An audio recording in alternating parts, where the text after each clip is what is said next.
En terminale, vous devez savoir écrire tout seul des équations de combustion et des oxydoréductions. Mais pour se remettre dans le bain, on va d'abord équilibrer des équations où on vous a donné les réactifs et les produits. Je vous rappelle que pour qu'une équation soit équilibrée, il faut qu'il y ait autant d'atomes de chaque espèce de chaque côté. Donc ici, on voit qu'on a 2 O alors qu'ici on n'en a qu'un seul. Donc on va mettre un 2 devant la molécule d'eau. Ce qui nous fait 4H. Et donc pour équilibrer l'équation, on rajoute un 2 ici. On a bien 4H de chaque côté, 4 atomes H et 2 atomes oxygène. De la même façon ici, on a 2 atomes oxygène. Donc on va mettre un 2 ici et pour équilibrer, on va rajouter un 2 là. Allez, un type bac maintenant. Elle est plus impressionnante. On va commencer par regarder les C par exemple. On voit qu'on en a un de chaque côté, c'est bon. Les N ici, on en a 2 contre 1 ici, donc on va rajouter un 2 ici. On se concentre maintenant sur les H, il y en a 6 ici. Là on en a 2, 4, 6, donc c'est bon. Et finalement les O, 2 et 2, donc il suffisait de rajouter un 2. En terminale, on peut vous demander tout seul d'écrire la combustion du propane. Vous devez alors savoir que le propane réagit avec du dioxygène pour former du dioxyde de carbone et de la vapeur d'eau. Pour équilibrer, vous pouvez tenter d'y aller un peu au hasard, mais il y a un moyen mémotechnique. Une combustion, c'est chaud. J'ai pas de problème avec l'orthographe. Chaud, ça signifie qu'on équilibre d'abord les C, puis les H, puis les O. On a 3 C à gauche. Donc on va mettre un 3 ici. Ensuite les H, on en a 8, donc on va mettre un 4 ici. Enfin les O, on en a 4 plus 6, ça fait 10. On va donc mettre un 5 ici. Autre exemple, combustion du pentane. Il réagit avec du dioxygène pour former dioxyde de carbone et vapeur d'eau. On équilibre d'abord les C, on en a 5 ici.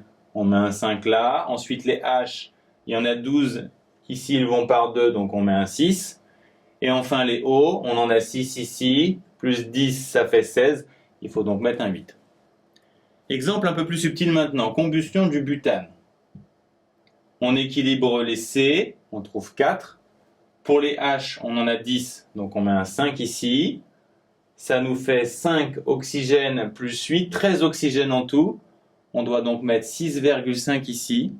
Mais comme on ne veut pas de nombre à virgule, on va tout multiplier par 2. On aura donc 2, puis ici 13, 8 et 10. Est-ce que la méthode continue à marcher avec autre chose que des alcanes, par exemple avec du glucose? Essayons. On équilibre d'abord les C, 6. Ensuite les H, 6. Les oxygènes, on en a 6. Plus 12, ça fait 18. On a donc juste un 9 à rajouter. En terminale, vous devez également savoir écrire des équations d'oxydoréduction. Je vous rappelle que ce sont des équations qui mettent en jeu 2 couples oxydoréducteurs. Dans un couple, il y a toujours l'oxydant à gauche, le réducteur à droite. Et une réaction d'oxydoréduction, c'est la réaction de l'oxydant d'un couple avec le réducteur de l'autre couple. Ensuite, la méthode pour écrire une réaction d'oxydoréduction, on repère d'abord les réactifs, puis on écrit les demi-équations et enfin l'équation bilan. Les réactifs vous sont donnés dans l'énoncé. Il y a l'ion argent, donc c'est Ag+, et le métal fer, donc c'est ces deux-là. On a bien un réducteur et un oxydant, c'est bon.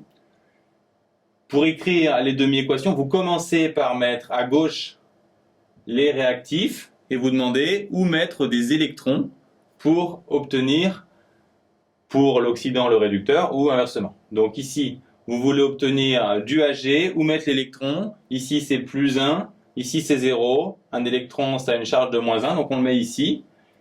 Et dans ce cas, on a plus 2 ici, 0 là. On va mettre les 2 électrons de ce côté. Enfin, pour écrire l'équation bilan, il faut multiplier une ligne ou les deux afin d'avoir le même nombre d'électrons à gauche et à droite. Donc ici, on va multiplier cette ligne par 2. Si on fait le bilan, on a donc 2 Ag+, plus 2 électrons, plus un atome fer qui vont donner 2 Ag, plus Fe2+, plus 2 électrons.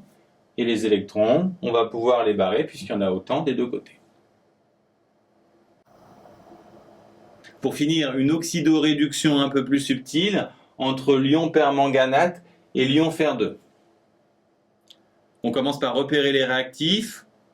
On vous dit qu'il y a l'ion fer2 qui est un réducteur, donc par déduction, même si vous ne connaissez pas la formule de l'ion permanganate, ça doit obligatoirement être l'oxydant.